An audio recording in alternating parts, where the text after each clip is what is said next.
Hello, I'm Dr. Jim Leonard from the University of Wisconsin Spine Center. Over the years, I've worked with many patients on pain medications, and I've noticed that there are common concerns and questions shared by them. I would like to review some of these medications with you in the hope that a better understanding of their purpose and effects will help in the treatment of your pain problem. What are the best options for pain medications? Well, pain medications fall into several categories. The idea behind using meds is to select the one that gives the desired amount of pain relief with the least amount of side effects. Choosing the medication that is best for you requires a consideration of several factors with your physician before making a proper selection. Also, non-medication treatments for pain relief such as heat, ice, rest, relaxation therapy, and exercise are great options that may be helpful. Using these can enhance the effect of medication and reduce the risk of adverse effects. The World Health Organization has provided us with a stepwise approach to the treatment of pain. Milder, non-opioid pain medications should be used for lower levels of pain. As the level of perceived pain becomes more severe, the recommendations for treatment may include opioid type of medications along with the other non-opioid types of meds. A good example of this is the use of acetaminophen or Tylenol, or lower over-the-counter doses of ibuprofen for mild pain, and then escalating to stronger pain medications, such as Tylenol with codeine, if the pain becomes more intense. For moderate to severe pain, a third step on the treatment ladder would involve the use of even stronger opioid type of pain medications, along with non-opioids such as acetaminophen or ibuprofen. This stage may even include the use of long-acting type of opioids, such as extended-release preparations of morphine. What are non-opioid type of medications? These include Tylenol, aspirin, and ibuprofen, which are effective for about 4 to 6 hours. Longer-acting preparations include Naproxyn, which can be effective for 12 to 15 hours, or Piroxicam that can have an effect for 24 hours. Some of these can be purchased over the counter, while others will require a prescription from your doctor. In deciding which medication to choose, we have to consider how often it will be used, how much will be taken, what are the risks, and what is the pain relief worth, both physically, mentally, and economically. There has to be a balance between the risk and benefits of using the pills. While Tylenol can give pain relief, it can also have adverse effects on the liver and kidneys. The upper limit of daily use is 3 to 4 grams. As each tablet of extra-strength Tylenol contains 500 milligrams, that would mean that 6 to 8 pills per day would be the maximum amount allowed.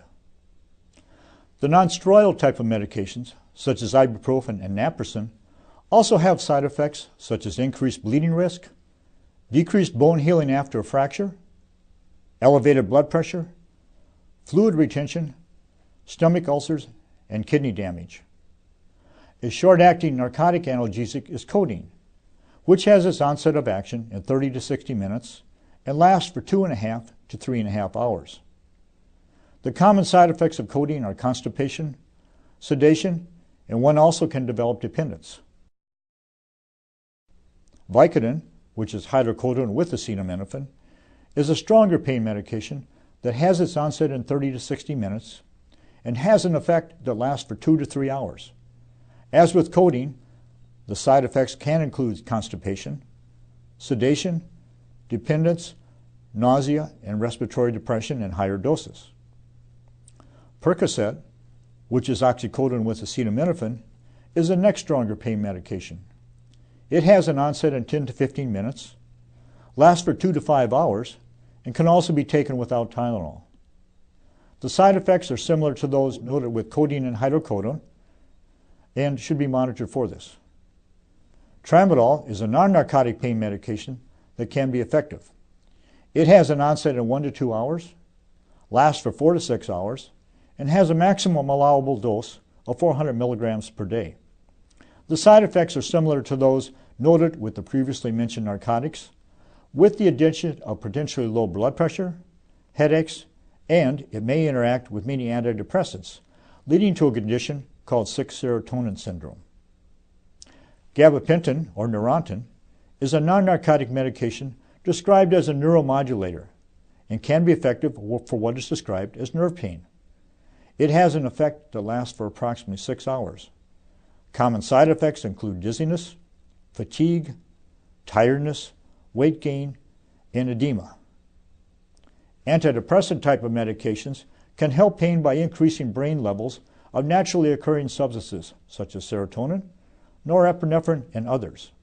Common side effects include sedation, dry mouth, weight gain, and impaired ability to concentrate.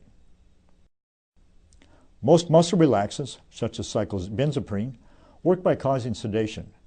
They can have a longer-lasting effect. For example, medications such as diazepam, also known as Valium, can have effects for up to 30 hours. The common side effects include sedation and dependence. Morphine, which was derived from the opium plant, was first discovered in 1806. There are both short and long-acting forms available.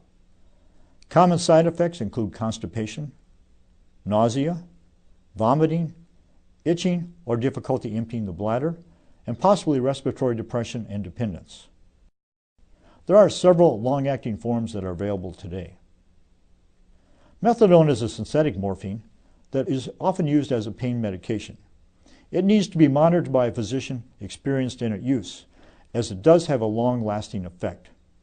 It is not appropriate for individuals with certain heart rhythm problems, and it needs to be increased slowly. It does have other effects that are also similar to morphine. There may be other side effects with the long-term use of opioid-type pain medications that have been newly discovered. These include lower testosterone levels and lower vitamin D levels. This may have an impact on bone strength, and also lower levels of both of these may result in increased pain perception or sensitivity. How well do these medications work over the long haul? Unfortunately, not as well as we would like them to.